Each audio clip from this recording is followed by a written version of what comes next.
Dear students, इस video में हम गैलीलियन ट्रांसफॉर्मेशन के न्यूमेरिकल्स करेंगे। So let's start.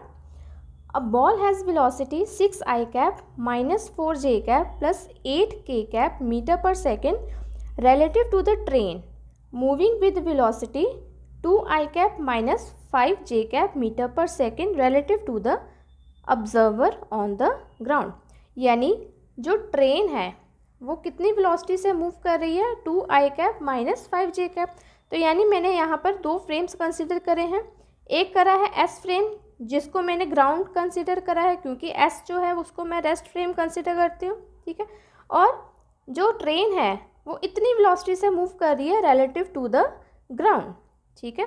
सो जो एस डैश फ्रेम है इसको मैंने ट्रेन कंसिडर करा है जो कितनी वेलोसिटी से मूव कर रहा है, that is 2 i cap minus 5 j cap.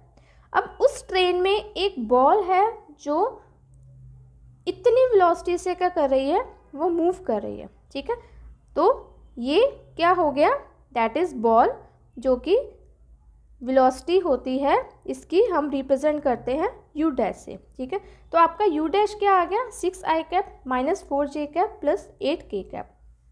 दोबारा फिर से समझा रही हूँ। अ बॉल हैज़ वेलोसिटी इतनी रिलेटिव टू द ट्रेन, यानी ये ट्रेन है, इसके विद रिस्पेक्ट टू ये बॉल है, उसकी वेलोसिटी कितनी है, दैट इज़ इतना, ठीक है। यानी बॉल क्या है, वो रोल कर रहा है इस ट्रेन में, ठीक है। तो ये क्या हो गया, एक इवेंट हो गया एस डैश फ्रेम में, ठीक है। तो इसकी वेलोसिटी को मैं कैसे रिप्रेजेंट करती हूँ एस डैश फ्रेम में, दैट इज़ यू डैश, क्योंकि इसकी वेलोसिटी एस डैश फ्रेम के विद रिस्पेक्ट टू गिवन है, ठीक है। और the train moving with the velocity इतनी relative to the observer on ground, यानी ये जो ट्रेन है ये मूव कर रही है with respect to the ground. यानी जो मेरे पास एस डैश फ्रेम होगा उसकी वेलोसिटी होगी 2 i cap minus 5 j cap, ठीक है। Calculate the velocity of ball relative to the ground, यानी इस बॉल की जो वेलोसिटी है मेरे को इस फ्रेम यानी एस फ्रेम के विद रिस्पेक्ट टू क्या करनी है, वो फाइंड करनी है। यानी कि मेरे को u निकालना है, u कितना होगा, ठीक है। तो u डैश गिवन है हमको, v गिवन है। तो गैलीलियन ट्रांसफॉर्मेशन इक्वेशन क्या होती है, u dash is equals to u minus v। अब इसमें मेरे को u डैश गिवन है, ठीक है। u डैश कितना है, 6 i cap minus 4 j cap plus 8 k cap. निकालना क्या है, मेरे को u निकालना है, ठीक है। तो इसके लिए मैं inverse Galilean transformation equation use करूँगी, तो वो क्या होती है, u is equals to u dash plus v। तो हमने यहाँ पर इन्वर्स यूज़ करा, ठीक है। तो u डैश प्लस v करा, तो सिंपल यहाँ पर एडिशन है, ऐड करके मेरे पास क्या आएगा, 8 i cap minus 9 j cap plus 8 k cap metre per second. Consider a ship moving with a uniform velocity of 18 metre per second, यानी एक शिप है जो यूनिफॉर्म वेलोसिटी से मूव कर रही है। तो यानी कि शिप को मैं कौन सा फ्रेम कंसिडर करूँगी, S dash frame relative to the earth. तो अर्थ मेरे पास क्या होगा, ये मेरे पास एस फ्रेम होगा।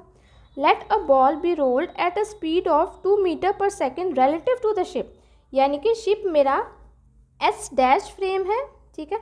इसमें एक बॉल रोल कर रही है इतनी स्पीड से, यानी कि ये बॉल है, इसकी वेलोसिटी मेरे को गिवन है with respect to S dash frame, ठीक है, जो कितनी गिवन है, 2 मीटर पर सेकेंड। निकालना क्या है, find the speed of ball relative to the earth, यानी कि इस बॉल की स्पीड निकालनी है रिलेटिव टू एस, ठीक है। तो अगेन मेरे को u निकालना है, तो इसके लिए मेरे को inverse Galilean transformation equation use करनी पड़ेगी, जो क्या होता है, u is equals to u dash plus v, ठीक है। u डैश हमारे पास क्या था, दैट इज़ 2, ठीक है, और v क्या है, दैट इज़ 18, ठीक है। यहाँ पर मैंने उल्टा लिख दिया, तो u डैश क्या होगा, दैट इज़ 2, v क्या होगा हमारे पास 18, ठीक है। तो क्या आएगा मेरे पास, that is 20 metre per second. यानी इस बॉल की जो velocity with respect to the observer जो कि अर्थ पर है वो कितनी होगी, 20 मीटर पर सेकेंड होगी।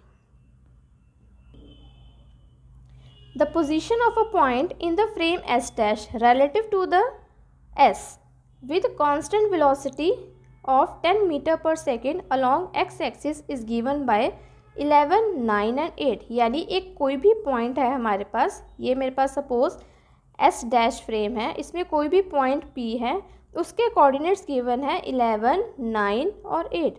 और उस पॉइंट P के जो कोऑर्डिनेट्स होते हैं उसको मैं कैसे रिप्रेजेंट करती हूँ, एक्स डैश, वाई डैश और z डैश से, ठीक है, यानी x dash y dash z dash given है 11, 9 एंड 8।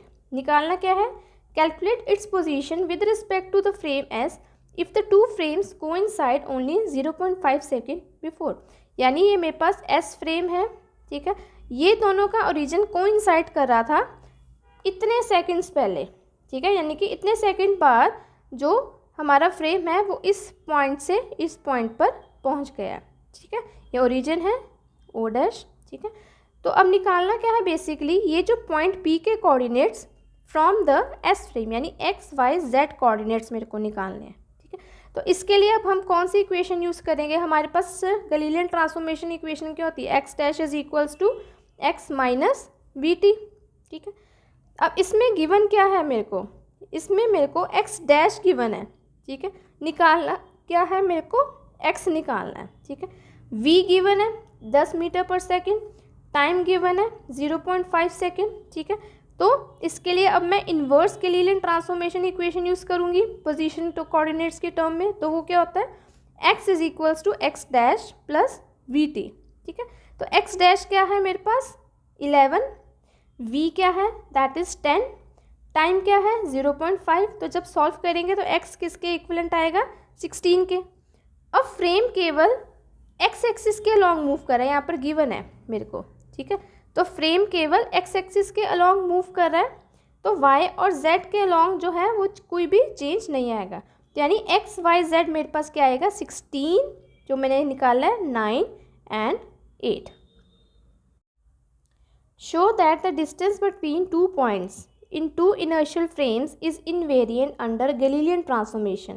या use Galilean transformation to prove that the distance between the 2 points x1 y1 z1 and x2 y2 z2 is invariant in 2 inertial frames, ठीक है। यानी कि मैंने 2 points consider कर लिए हैं A और B। A के जो पोजीशन कोऑर्डिनेट है जब मैं उसको S डैश से देखूंगी that will be x1 dash y1 dash z1 dash, और B पॉइंट के जो कोऑर्डिनेट्स होंगे जब मैं उसको S डैश फ्रेम से देखूंगी तो क्या होगा x2 dash y2 dash and z2 dash, ठीक है। अब उसी 2 पॉइंट्स के जब मैं कोऑर्डिनेट्स S फ्रेम से देखूंगी तो क्या होगा x1 y1 z1 और B के हो गए x2 y2 एंड z2, ठीक है। अब मेरे को निकालना है कि इन दोनों पॉइंट्स का बीच का डिस्टेंस, उसको मैं चाहे S डैश फ्रेम से देखूँ चाहे मैं उसको S फ्रेम से देखूँ, ठीक है। ये डिस्टेंस दोनों के केसेस में क्या होगा वो सेम आएगा, किसके केस में, गैलीलियन ट्रांसफॉर्मेशन इक्वेशंस को यूज़ करके, ठीक है। तो सबसे पहले मैं क्या करूँगी, इन दोनों पॉइंट्स के बीच का डिस्टेंस निकालूंगी, ठीक है। तो मैंने इसके लिए क्या कंसिडर करा है, ये वाले कोऑर्डिनेट्स कंसिडर कर लिए हैं, ठीक है, x1 dash y1 dash z1 dash और x2 डैश y2 डैश और z2 डैश, ठीक है। तो इन दोनों पॉइंट्स के बीच का जो डिस्टेंस है उसको कैसे निकालते हैं, सिंपल है, x2 dash minus x1 dash का whole square plus y2 dash minus y1 dash का whole square plus z2 dash minus z1 dash का होल स्क्वायर। इसको इक्वेशन 1 मार्क कर लिया, ठीक है। अब हमने गैलीलियन ट्रांसफॉर्मेशन इक्वेशन यूज़ करनी है। तो गैलीलियन ट्रांसफॉर्मेशन इक्वेशन क्या होती है in terms of position coordinate, x1 dash is equals to x1 minus vxt। अब क्योंकि इसमें गिवन नहीं है कि फ्रेम किस डायरेक्शन में मूव कर रहा है, तो मैंने माना कि ये तीनों डायरेक्शन में मूव कर रहा है, ठीक है। तो उस फ्रेम की वेलोसिटी x डायरेक्शन में मैंने कंसिडर कर ली है vx, s डैश की velocity along the y axis vy consider कर लिया और z के अलोंग vz, ठीक है। तो मेरे पास यहाँ पर vx कंपोनेंट आएगा। Similarly x2 dash is equals to x2 minus vxt, y1 dash क्या आएगा y1 minus vyt and y2 dash क्या आएगा y2 minus vyt। Similarly z के टर्म्स में भी ऐसा आएगा। अब ये जो मैंने इक्वेशंस है गैलीलियन ट्रांसफॉर्मेशन की, इसको इक्वेशन 1 में सब्स्टिट्यूट करना है।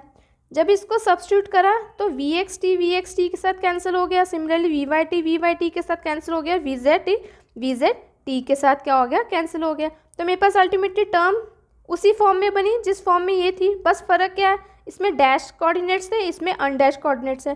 तो दोनों इक्वेशंस में, इस इक्वेशन में और इस इक्वेशन में कोई भी चेंज नहीं आया, ठीक है। तो इससे क्या प्रूव होता है कि गैलीलियन ट्रांसफॉर्मेशन के अंडर 2 कोई भी पॉइंट्स हैं उनके बीच का डिस्टेंस, चाहे मैं उसको S फ्रेम से देखूं चाहे मैं उसको S डैश फ्रेम से देखूं, वो क्या होता है इनवेरिएंट होते हैं, वो चेंज नहीं होते।